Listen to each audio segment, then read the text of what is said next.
त्याच गतीत संत तुकाराम महाराज समाजाला समजून सांगतात की बाबांनो तुम्ही विठ्ठलाला बजा, तुम्ही विठ्ठलाला बजा.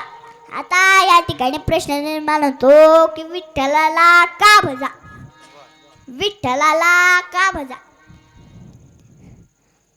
एक म्हणाला महाराज विठ्ठलाला भजल्याने माणसाच्या जीवनातील दुःख नष्ट होतात. ही गोष्ट पूर्ण खोटी, ही गोष्ट पूर्ण खोटी. संत ज्ञानेश्वर महाराज देवाला खूप भजले, खूप भजले, तरीही त्यांच्या जीवनातील दुःख नष्ट झालेले नाही. समाजाने वाईट टाकले, भिक्षेची टर फाडून टाकली. संत ज्ञानेश्वर महाराजांच्या आई वडिलांना देहांत प्रायश्चित्त घ्यावं लागलं, म्हणजे मरावं लागलं, मरावं. संत तुकाराम महाराज देवाला खूप भजले, खूप भजले, तरीही मग त्यांच्या जीवनातील दुःख नष्ट झालेलं नाही. मंबाची बुवांनी तुकोबरायांना काठीनं मारलं, काठीनं. रामेश्वर भट्टांनी तुकोबरायांची लिहिलेली अभंगाता पाण्यात बुडवायला लावली. आता कोपला पाटील गावचे लोक आता म्हणजे भिक कोण झाली असं तुकोबरायांना म्हणावं लागलं.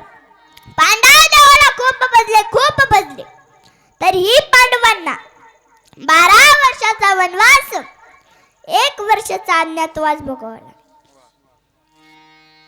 द्रौपदी ही देवाला खूप भजली, खूप भजली, तरीही द्रौपदीला वस्त्र हरणाला सामोरं जावे लागले. राजा हरिश्चंद्र देवाला खूप भजला, खूप भजला, तरी राजा हरिश्चंद्राला स्वतः सहित मुलाला आणि पत्नीला विकावं लागलं आणि काशीच्या काठावर प्रेत जायचं बसावं लागलं. संत जनाबाई महाराज देवाला खूप भजल्या, खूप भजल्या, तरीही त्यांच्या जीवनातील दुःख नष्ट झालेले नाही. त्यांच्यावर चोरीचा आळ आला, मग जनाबाईला स्वर्गाची आज्ञा झाली. मग बाकी जनाबाईला म्हणावं लागलं, हे देवा पुण्यवंत पाताळ लोकी नेला, दरिद्रीत भाग्यवंत केला, चोरट्याचा बहुमान वाढविला, कीर्तिवानाचा अपमान केला. धुंद झाला तुझा दरबार, धुंद झाला तुझा दरबार, धुंद झाला तुझा दरबार, धुंद झाला तुझा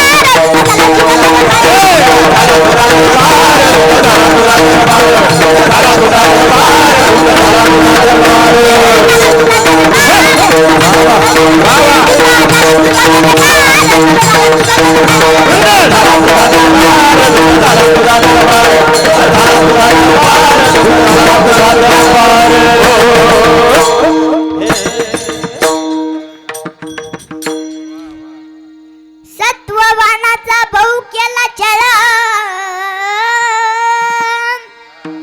कीर्तिवानाचे मारिले बाळ, सखा मनाविषयी त्याचे नाशी बळ,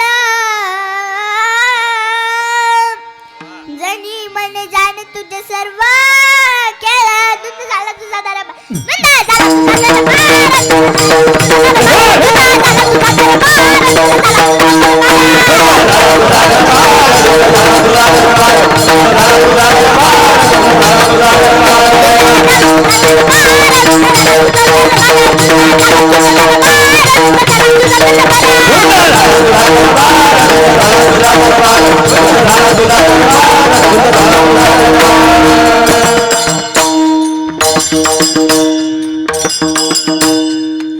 वाह वाह.